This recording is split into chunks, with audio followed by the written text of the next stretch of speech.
Let's go ahead and dive into the application. So we are going to focus on the sales order and credit management screen. So let me go ahead and switch over to the application. So now you should be seeing that I'm in Business Central on the Microsoft Cloud, and I'm actually logged into Office 365. So why is that important? If I'm an Office 365 user logging into Azure for Business Central, it's really just a single sign-on with what we call the Azure Active Directory. So that means I can securely bounce from my Outlook over to my PowerPoint, and as you can see, even my Dynamics 365 ERP or CRM or other systems. Here, I'm currently in a specific company. I can work in multiple companies, switching that as I need. Here, I've got my functionality that I can quickly get to from sales and purchasing all the way down to our 365 WineTrade functionality. And just quick links here on the top where I can get very quickly the data or just jump into a sales order if I need to. So in this case, I'm looking at a role center, and this role center is for a order processor. So what I'm seeing here is what we call activity queues that are specific to this user. So since I am an order processor, you can see it's very much around orders and quotes and what's going to ship. And conversely, if I was in purchasing, I would want a role center that is more dedicated to purchasing. So within the system, I can go up here to my settings, and I can show you that out of the box, we have many different role centers for different roles within the organization. These come pre-configured out of the box, and of course, we can extend them, change them to make them very specific to you and your organization.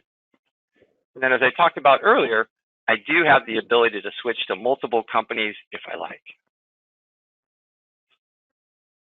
I've got my menu bar here, but I did just want to take a moment and show you a little bit more of the depth within the application. So here I can expand this functionality. This is specifically for the sales order processor. And as you can see, quite a bit of functionality here.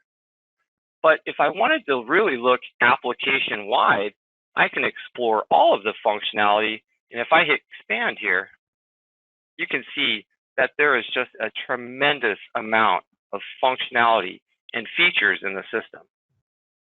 Of course, we're not going to have time to go over all of those today, but I did want to show you how deep the application is. So I've got my coffee. I'm starting my day as the sales order processor. And right away in my role center, I can clearly see this big red delineation. And that's there for a reason. It's trying to get my focus that I have too many open sales orders. So here you can see this one's green and this one's red, and that was really by configuration. So what we can do is we can set up these queues, but we can make the variables to our liking. We can make it favorable if it's green and there's a certain number that's okay, or we can make it unfavorable at a certain number. And again, this is configurable by your administrator or by your users. And the whole goal is to show them exactly what they need to do to fulfill their job. So we try to make the role center very clean. Let me go ahead and jump into this tile. And as you can see, it's just a pre-configured list of sales orders. So here, I'm in my sales order screen. Here it's telling me I've got a custom filtered list. So here I can see various lists, again, that are pre-configured. But I'm going to go ahead and open up this pane, and I'm just going to take off one of these variables so I can see a few more of my sales orders. So I'm going to go ahead and close that here. Here we have our typical linear look at our sales order numbers, items across the screen. There'll be some interesting things that I'll show you about sales order types and such. If I go to the top, of course, I could filter, I could sort, I could take columns out if I like to. But I really want to look because I have a lot of open sales orders that seem to be stuck. So I do want to see what's going on with those today. So on the right, I'm going to click right here. And this is going to open a nice little window. And these are called our fact boxes. These are configurable. We've put some very important items that we believe we need to process these orders. But again, we can add or remove those as needed. So one thing to note, I've got my line view here, I've got my fact box. So if I didn't want to go into these records, I could actually scroll through these. And as you might see, the information is going to change on the right, depending on the record that I'm in. So this would allow me a quick view of that data with actually not having to go into that record. So in this particular case, it looks like we've got an issue in our order review process. Well, what is that? Well, within our industry, there is a lot of oversight, a lot of compliance. So instead of having one person manually check these orders, we build in these business rules into the system so that the system can make sure that our compliance is in order, our pricing is in order, so that we don't have delays or issues. So it's really helping streamline that process. Looks like I do want to go into this particular order. So I'm going to bring up the sales order form. And as you can see, I'm in my sales order form. I've got my particular sales order company. And you're going to see there's just general ERP fields here within the system that I can utilize, things like due date, ship date. But there's also very specific fields that we created. Business Central out of the box does not support multiple order types. But within the wine and spirits distribution trade industry, there's all kinds of order types, and they all have different business rules, or possibly could have different business rules. For instance, if I had a regular sales order, I probably want to make sure that we're charging them appropriately. I don't want to have an item with zero cost. But conversely, if I am doing a sample order for a customer, I do want that cost to come in as zero. So my business rule for this one could be to ensure sales price is not zero, but in this case with the sample order, the business rule might be ensure that the unit cost is zero. So because we've added this order type code, you can have multiple business rules for those different order types. So we've got our open status here. The review status is pending. We talked a little bit about what that is, but let's dive into that. So here I can see first and foremost, my customer is over their credit limit. Now, instead of going out and going to look at their customer card separately, we actually put a nice little feed here so that we can see the customer details, Wines of New Zealand, and yes, I can clearly see that their credit limit is quite low and they're over their credit limit. So I can go ahead and address that within the system. Also, I have another issue. They actually have an inactive SLA. Well, if you're in the business, you know that SLA means State Liquor Authority, and you need to be in compliance with them or it's going to cause you quite a bit of headache. So here, I can actually see my State Liquor Authority license. I've got the license code, but if I look at my license status code, I can see that the license is not found. So I'll need to go ahead and address that. And as I can see, if I go to the right, I'm seeing what the error message is. They're not finding that particular license. So I can go ahead and address that. Also, I've got one other issue with this particular item. It has non-reserved quantity. And what I'll show you a little bit later is we do have the ability for allocations in the system. Unfortunately, wine is not unlimited. Every year, every vintage, there is a limited selection of those items. So I need to be cognizant of what are my allocation rules, what are my depletion policies. So I can set those up globally. I can set them up by state, by item, by customer, by sales rep. We tried to give you many variables to set those up. If I wanted to, I could just go ahead and approve these very quickly. But in this case, I'm good with all three of them.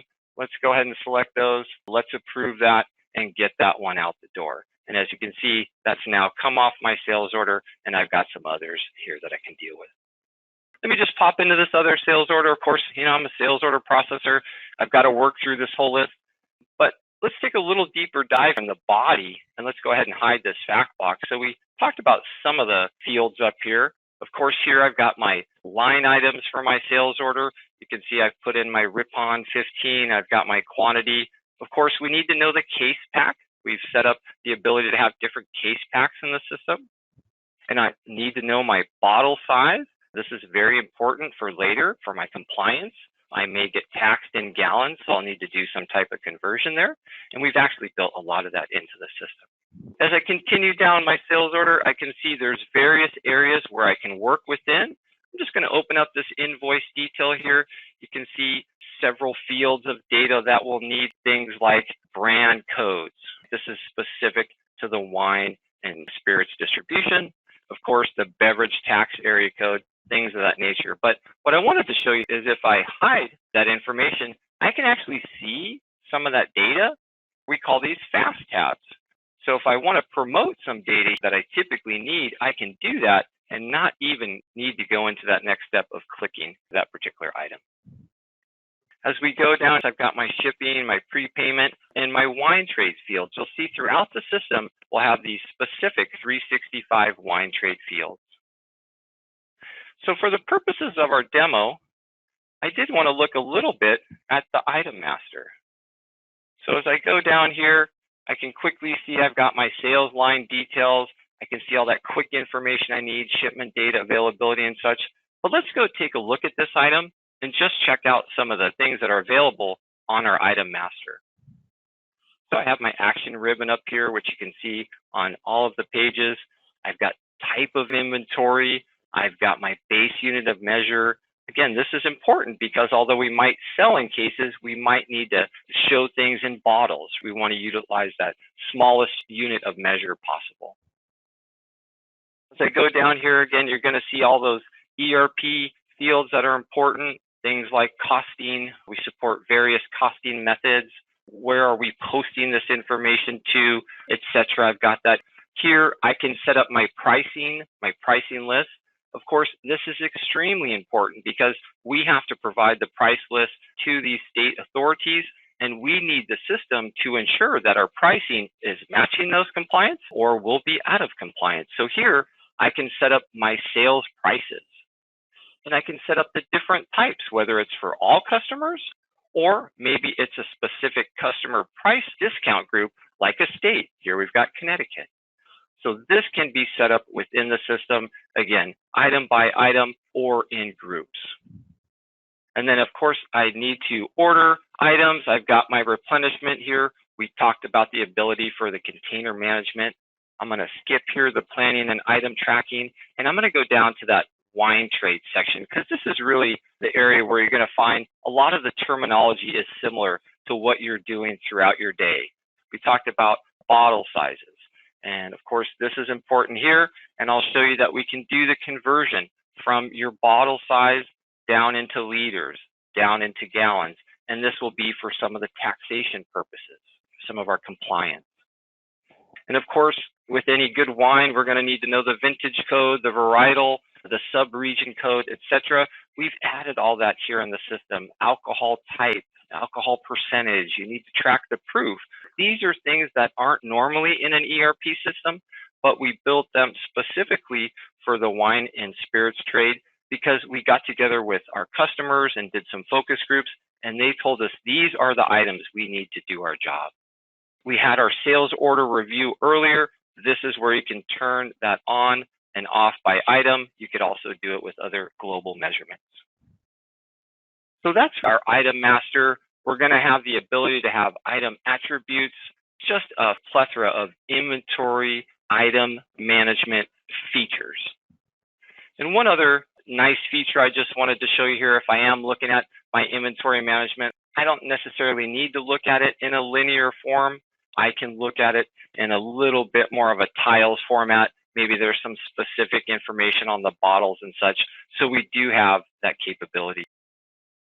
My day's wrapping up from the order processor. I want to ensure things are being done throughout the system.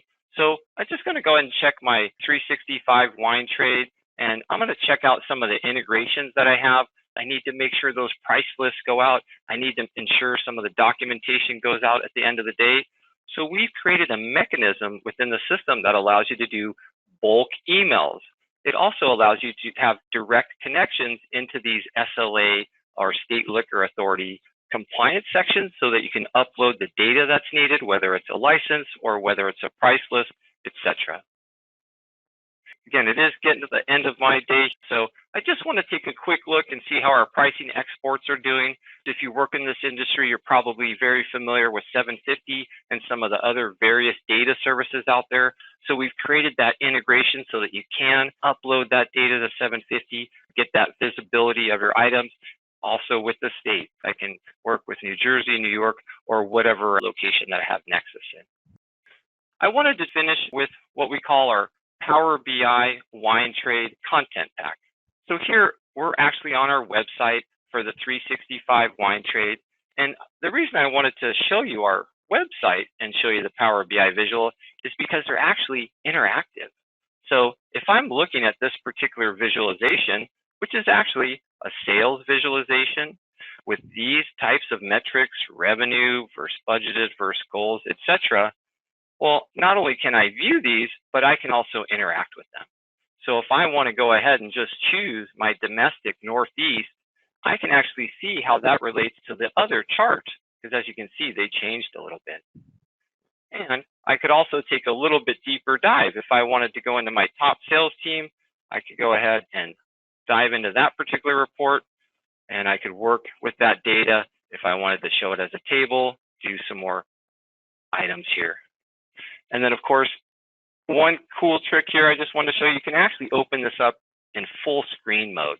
So you get the full effect of the visualizations. But of course, the nice thing about Power BI, it's not just all visualizations.